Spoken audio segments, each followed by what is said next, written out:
ஆன்மீக மித்ரா சேனலுக்கு வரவேற்கிறோம். திருமண தடை விலக என்கிற தலைப்பிலே உங்களோடு நானும் பயணிக்கின்றேன். பொதுவாக பெற்றோர்களுக்கு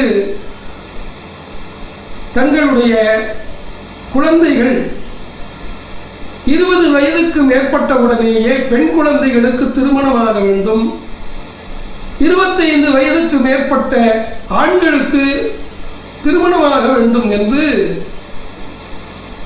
கோவிலாக சென்று பரிகாரங்களை செய்தும் பற்பல ஜோதிடர்களை பார்த்து ஆலோசனை கேட்டும் அவ்வாறு ஜாதகங்கள் பார்க்கும் போது அந்த ஜோதிடர் சொல்லுகின்ற கருத்துக்களை எல்லாம் கேட்டு மனதிலே மிகுந்த உளைச்சலுக்கு உள்ளாகி, என் பிள்ளைக்கு திருமணம் நடக்குமா சுவாமி, கல்யாணம் நடந்துருமா, சீக்கிரமா நடந்துருமா, நல்ல இடம் கிடைக்குமா, கொஞ்சம் சற்று சிரமமான கேள்வி. நல்ல இடம் கிடைக்குமா, படிச்சிருப்பானா, வேலைக்கு போவானா, சொத்து இருக்குமா, அழகா இருப்பானா, பொருத்தமா இருப்பானா, என் பெண் குழந்தையை கண்கலங்காம வைத்துக் கொள்வானா, வாரிசு உருவாகுமா, வீடு கட்டுவானா, கார் வாங்குவானா, பொருள் சேர்ப்பானா, எத்தனையோ ஆசை பெற்றோர்களுக்கு. நான் கஷ்டப்பட்டு விட்டேன், என் குழந்தை சௌக்கியமா இருக்கணும்னு நினைக்கிறார். அதில் சில கோரிக்கைகள் ஞானமானவை, சிலது ஆசைப்படலாம், ஆனா பேராசைப்படக்கூடாது. நம் தகுதிக்கு ஏற்ப விரலுக்கு ஏற்ற வீக்கம் என்பார்கள். நம்ம சக்திக்கு உள்ள இடத்திலே பெண் கொடுக்க வேண்டும். பொண்ணு சௌக்கியமா இருக்கணும்னு ரொம்ப பெரிய இடத்துல கொடுத்துட்டோம்னா நமக்கும் மரியாதை இருக்காது, அதனால் அந்த குழந்தைக்கும் சந்தோஷம் இருக்காது. செல்வம் மட்டுமே வாழ்க்கை அல்ல, மன நிம்மதிதான் வாழ்க்கை, மகிழ்ச்சியோடு இருப்பதுதான் வாழ்க்கை. நோயற்ற வாழ்வே குறைவற்ற செல்வம் என்பார்கள். ரொம்ப நாளா நாங்களும் பொருத்தம் பார்க்கிறோம், ஜோசியரை மாத்தி பார்த்துட்டோம், கோவிலை மாத்தி பார்த்துட்டோம், மந்திரங்களை மாத்தி பார்த்துட்டோம், என்ன பண்ணியும் கல்யாணம் ஆகுது சுவாமி, என் பிள்ளைக்கு சீக்கிரமா கல்யாணம் ஆகிறதுக்கு ஒரு வழி சொல்லுங்க சுவாமி என்று என்னிடத்திலே நிறைய பேர் கேட்கிறார். தினசரி ஒருவராவது கேட்டு விடுகிறார். கல்யாணமாகவில்லை. அந்த ஜாதகத்தை பார்த்தால் என்ன தெரிகிறது? நாகதோஷம் இருக்கிறது, செவ்வாய் தோஷம் இருக்கிறது, கடத்தர தோஷம் இருக்கிறது, 2இல் குரு இருந்தால், 2இல் சனி இருந்தால் திருமணம் தாமதமாகிறது, 7இல் சனி இருந்தால், 7இல் குரு இருந்தால் திருமணம் தாமதமாகிறது, 1 அல்லது 2இல் ராகுவோ கேதுவோ இருந்தால் திருமணம் தாமதமாகிறது, சுக்கிரனோடு ராகு கேது இருந்தால் திருமணம் தாமதமாகிறது. இப்படி 1000 காரணங்களை அடுக்கிக் கொண்டே போகலாம். எல்லா ஜாதகமும் ஒரே மாதிரி இருப்பதில்லை. ஒரு நிமிடம் மாறினாலும் லக்னம் மாறிவிடும், ராசி மாறிவிடும். தினமும் பஞ்சாங்கம் ஒன்றே என்றாலும் காலையில் பிறந்த குழந்தைக்கு ஒரு ஜாதகம், மாலையில் பிறந்த குழந்தைக்கு வேறு ஜாதகம். 2 மணி துளிகளுக்கு ஒரு தடவை லக்னம் மாறுவதனாலே, பார்வைகள் மாறுவதனாலே பலன்களும் மாறுகின்றன. சௌக்கியமா பிறந்தவா, பொதுவா செல்வம் நிறைய இருக்கிறவா வெற்றி பெற்று விடுவார்கள். நிறைய பொருள் இருந்தால் வெற்றி பெற்று விடுவார்கள். ஏழை என்ன செய்வான்? மத்திய தர குடும்பத்தவன் என்ன செய்வான்?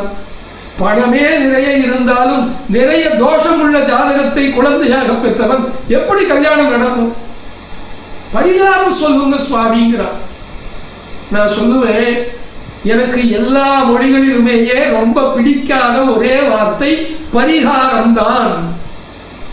இந்த பரிகாரங்கிற வார்த்தைகளினாலே போலிகள் நிறைய வளர்ந்து கொண்டிருக்கிறார்கள். போலிகள், அவர்கள் கற்பதில்லை, குரு வம்சம் இல்லை, முறையான மொழியறிவு இல்லை, ஆச்சாரம் இல்லை.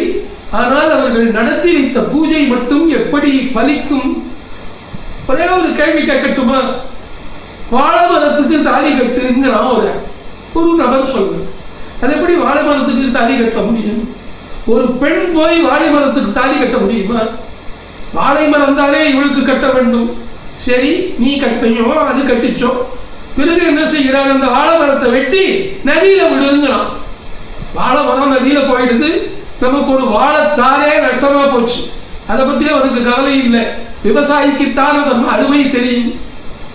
எத்தை தின்றால் பித்தம் தெளியும் என்று சொல்லி யார் யாரோ சொல்லுகிற ஏதேதோ போலித்தனமான பூஜைகளை எல்லாம் கோவிலிலோ நதிக்கரையிலோ மடங்களிலோ வீட்டிலோ செய்கின்றார்கள்.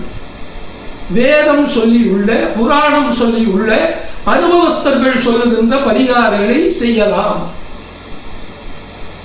ஒரு கோவில்ல யார் போனாலும் அகத்திக்கீரை கொடுக்கலாம். அங்க இருக்கிற 10 மாட்டுக்கு 1000 கட்டு அகத்திக்கீரை கொடுத்து விடுறா ஒரு நாளைக்கு. அந்த மாடு என்னாலும் பீச்சா முடிச்சு செத்து போகுது. பசுமை கொண்ட பாவம் தான்.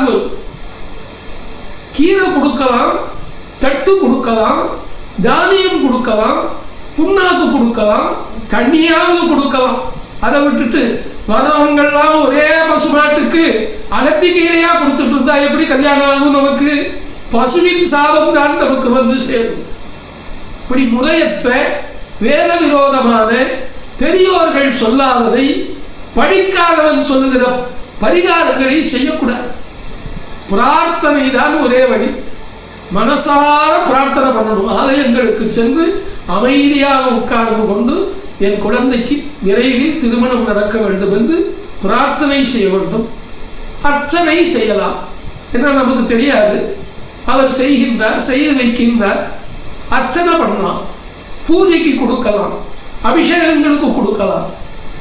ஆனால் ஒரே கருத்து என்ன என்றால், விரைவிலே திருமணம் நடப்பதற்கு ஜாதக ரீதியாக minus into minus equal to plus அப்படிங்கிற ஒரு தியரி, ஒரு சயின்டிபிக்கல் ப்ரூஃப் பிரகாரம் நமக்கு ஒரு தோஷம் இருந்ததுன்னா, இப்ப நாகதோஷத்தை கல்யாணம் பண்ணி வைக்கணும். செவ்வாய் தோஷத்துக்கு செவ்வாய் தோஷம் பார்த்து கல்யாணம் பண்ணி வைக்கணும். பிறகு நாம் பேராசைப்படாமல் நல்ல பையனாக இருக்கிறாரா, படித்திருக்கிறாரா, நல்ல குணத்தோடு இருக்கிறாரா, நல்ல பண்போடு இருக்கிறாரா, சிறந்த வம்சாவளியை கொண்டிருக்கிறாரா என்பதை மட்டும் பார்த்து, நல்ல கற்றவருக்கு, நற்பண்புள்ளவருக்கு, ஒழுக்கத்தில் சிறந்தவருக்கு அந்த பெண்ணை கல்யாணம் பண்ணி கொடுக்கணும். அதுபோன்ற தகுதிகளை உடைய பெண்ணை இவன் திருமணம் செய்து கொள்ள வேண்டும். இதை நாம் முயன்றோம் என்றால் திருமணம் சுலபமாக முடிஞ்சிடும். நாம என்ன பண்றோம்? ஸ்டேட்டஸ் அப்படிங்கிற ஒரு வேலை வச்சுக்கிறோம். வாட்ஸ்அப்லையும் ஸ்டேட்டஸ் பார்க்கிறோம், ஸ்டேட்டஸ் போடுறோம், கமெண்டாவும் ஸ்டேட்டஸ் சொல்றோம். ஆனால் திருமணத்தில் நாம கேட்கறது மணி, துட்டு, காசு, பணம் அப்படிங்கிறது status. Status means not a money. ஸ்டேட்டஸ்ங்கிறது பணத்தால் வருவதல்ல, கல்வியால் வருவது, சந்ததியால் வருவது, பெரியோரால் வருவது, குணத்தால் வருவது, பக்தியால் வருவது, பண்பால் வருவது, நற்றமிழால் வருவது. அது மாதிரி ஒரு அப்ரோச்சஸ் இருந்ததே. திருமண தடை விலகிடும். பகவான் மனமுருகி பிரார்த்தனை பண்ணணும். திருமண தடை விலகுவதற்கு நான் சில உபாயங்களை உங்களுக்கு சொல்லுகின்றேன். குலதெய்வத்தை கெட்டியாக பிடியுங்கள்.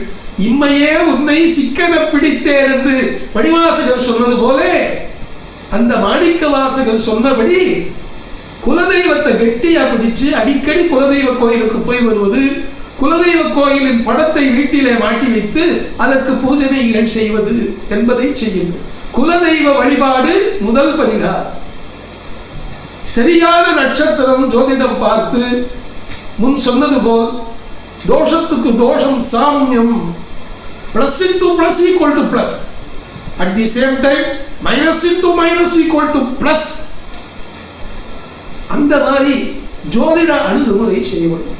மூணாவது, நீங்கள் வசிக்கும் ஊரிலே அருகிலே என்ன பாடல் பெற்ற திருத்தலம் இருக்கிறது, அது எந்த தெய்வமாக இருக்கட்டும், கணபதியோ, முருகனோ, அம்மனோ, சிவனோ, ஆஞ்சநேயரோ, பெருமாளோ, மகான்கள் பூஜித்த, மகான்கள் பிரதிஷ்டை பண்ணின, அரசர்கள் காலத்திலிருந்து காப்பாற்றி வருகிற ஆலயங்களுக்கு சென்று வழிபாடு செய்வது. அது மூன்றாவது பரிகாரம். நான்காவது பரிகாரம், வீட்டிலே விரதங்கள் இருப்பது. நிறைய விரதங்கள் இருந்து சுத்தமாக, ஆச்சாரமாக, அனுஷ்டானமாக, பிரார்த்தனைக்கு மேல பலம் வாய்ந்த ஒரு சக்தி உலகத்தில் இல்லை. அதுவும் கூட்டு பிரார்த்தனைக்கு அநேக சக்தி உண்டு. இப்படி கூட்டு பிரார்த்தனைகள் எல்லாம் நீங்கள் செய்தீர்களே என்று சொன்னால் கண்டிப்பாக உங்கள் குழந்தைக்கு விரைவிலே திருமணம் நடந்துவிடும்.